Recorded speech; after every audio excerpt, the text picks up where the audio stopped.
میرے شوہر لطیف جب ٹرانسفر ہو کر رام گڑھ ریلوے اسٹیشن آئے تو بہت خوش تھے، کیونکہ چھوٹے سے گاؤں سے شہر آنا ان کی دیرینہ خواہش تھی۔ ان کی ڈیوٹی اسٹیشن کے سگنل کیبن پر تھی۔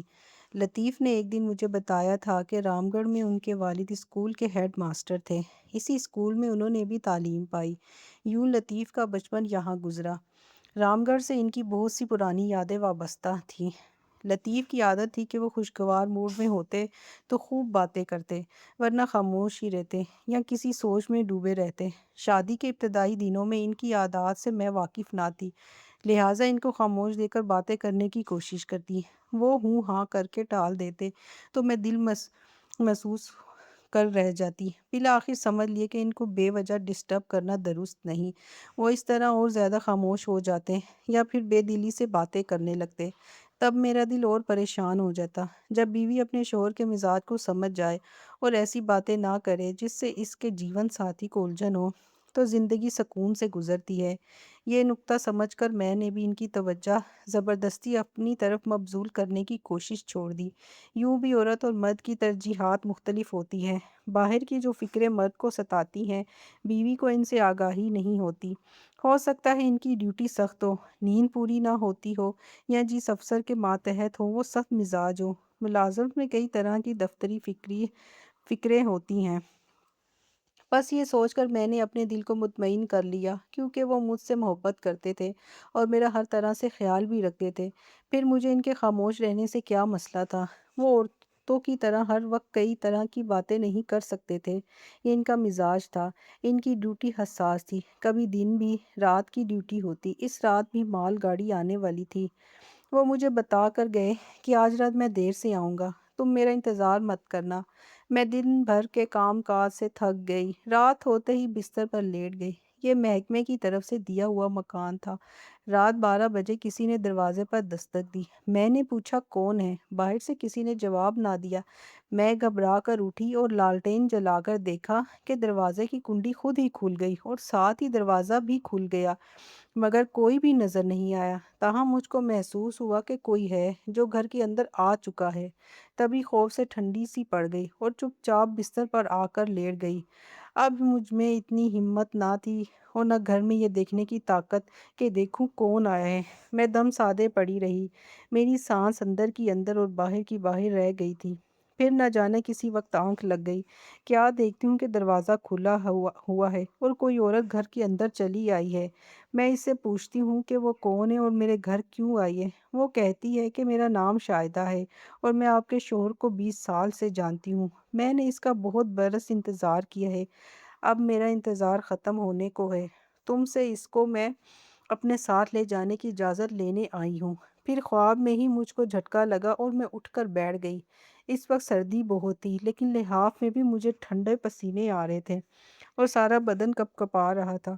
باہر کچھ شور سنائی دے رہا تھا اور تیز بارش بھی۔ کمرے سے باہر دیکھا، واقعی میرے مکان کا بیرونی دروازہ کھلا ہوا تھا۔ ہمت یکجا کر کے میں صحن سے دروازے کی سمت گئی اور دوڑ کر کنڈی لگا دی اور فوراً ہی ہانپتی کانپتی کمرے کے اندر آ گئی۔ بستر پر لیٹتے ہی بے ہوش ہوئی۔ مجھے کچھ ہوش نہیں کہ میرے شوہر کب گھر آئے اور مجھے کیسے ہوش میں لائے۔ دروازہ کھٹکھٹاتے جب وہ تھک گئے تو دیوار پھاند کر گھر میں داخل ہوئے تھے۔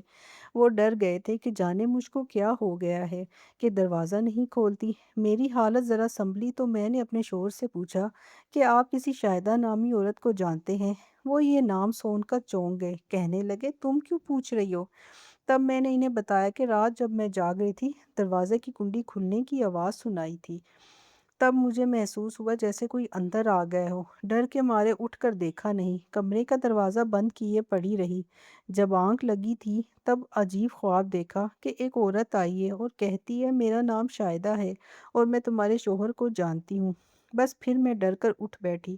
کمرے کا دروازہ کھول کر صحن میں جھانکا تو باہر کا دروازہ کھلا ہوا تھا، حالانکہ میں آپ کے جانے کے بعد کنڈی لگا کر سوئی تھی۔ اسی خوف کے سبب کمرے میں آتے ہی میں بے ہوش ہو گئی تھی۔ یہ ساری بات میں میرے شوہر کو بتا دی، مگر یہ نہیں بتایا کہ خواب میں وہ عورت کہہ رہی تھی کہ تمہارے شوہر کو لے جانے آئی ہوں، تم مجھے اجازت دو۔ نہ جانے کیوں یہ بات منہ سے نکالنے کو میرا دل ہی نہیں چاہا۔ لطیف نے میرے لبوں سے شاہدہ کا نام سنا تو ان کے چہرے کا رنگ بدل گیا۔ کہنے لگے، کیا واقعی خواب میں عورت شاہدہ نام لے رہی تھی؟ میں نے کہا، کیوں، آپ کو یقین نہیں آ رہا؟ وہ سوچ میں پڑ گئے اور چہرے کا رنگ پھیکا ہو گیا۔ انہوں نے مجھ سے کہا، یہ ایک کہانی ہے۔ میرے اصرار پر انہوں نے یہ کہانی مجھے سنا دی۔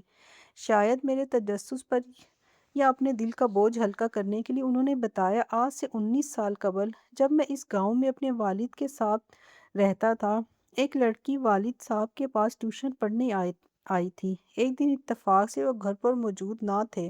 اس وقت بادل چھائے ہوئے تھے اور ہوا بھی بہت ٹھنڈی چل رہی تھی۔ گھر میں ہم دونوں کے سوا اور کوئی موجود نہ تھا۔ لڑکی ہوا سے کانپ رہی تھی۔ میں نے اس کو سردی سے بچنے کے لیے ایک موٹا کمبل دیا۔ اس کے باوجود اس کی کپ کپی نہ گئی۔ وہ مجھ سے کہنے لگی کہ میرے ہاتھ دیکھو کتنے ٹھنڈے ہیں۔ جب میں نے اس کے ہاتھ چھو کر دیکھے، وہ بہت ٹھنڈے تھے۔ اس کے بعد جانے کیسے جذبات نکلے کہ مجھ سے غلطی ہو گئی۔ اگلے دن وہ ٹیوشن پڑھنے نہیں آئی۔ اسی اثنا میں والد صاحب کا تبادلہ رام گڑھ سے جودھ پور ہو گیا اور پھر میری شادی تم سے ہوئی۔ 2 ماہ بعد والد صاحب بھی وفات پا گئے۔ میں نے تمہاری خوشیوں میں شریک رہنے کی خاطر پچھلے تمام واقعات بھلا دیے اور تمہارے ساتھ زندگی کا آغاز کر دیا۔ آج تم نے شاہدہ کا نام لے کر میری پچھلی زندگی پھر سے یاد دلا دی۔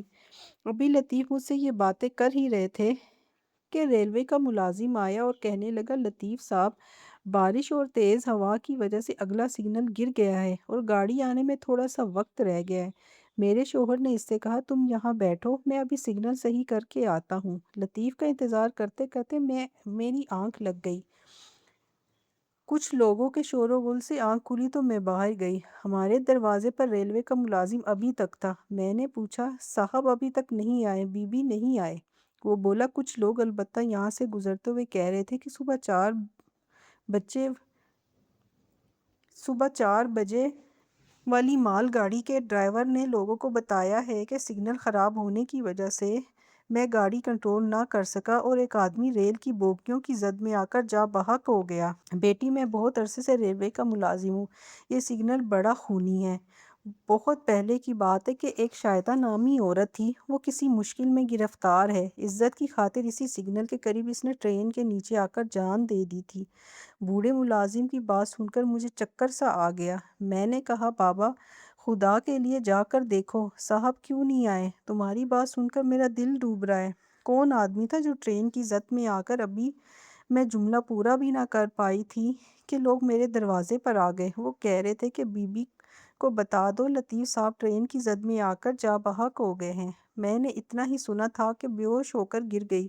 جب ہوش آئے تو ہسپتال میں تھی۔ ارد گرد میرے رشتے دار بیٹھے ہوئے تھے۔ میری دنیا لٹ چکی تھی۔ اس کے بعد زندگی کیسے گزری، قافلے والوں کے ساتھ کیسے پاکستان آئی، یہ الگ داستان ہے۔ اب قبر میں ٹانگیں لٹکائے بیٹھی ہوں۔ زندگی کی سب تلخیاں، بہت سے واقعات خود پر گزری بھی، بیتیاں بھی بھلا چکی ہوں۔ نہ بھلا سکی تو اس واقعے کو، اس خواب کو جس نے مجھے خبردار کر دیا تھا کہ تمہارے اوپر کوئی طوفان آنے والا ہے۔ میں یوں ہی خوف زدہ نہیں ہوئی تھی۔ کچھ خواب ہم دیکھتے ہیں، بھلا دیتے ہیں، کچھ یاد رہتے ہیں، مگر وہ بے معنی، بے اثر سے ہوتے ہیں۔ لیکن کوئی خواب ایسا ہوتا ہے جو روز روشن کی طرح عیاں ہوتا ہے۔ خدا کرے ایسا خواب کسی سہاگن کو نہ آئے، جو ایک بھیانک حقیقت کے روپ میں آج بھی شعور میں ایک جیتی جاگتی تصویر کی طرح زندہ ہے۔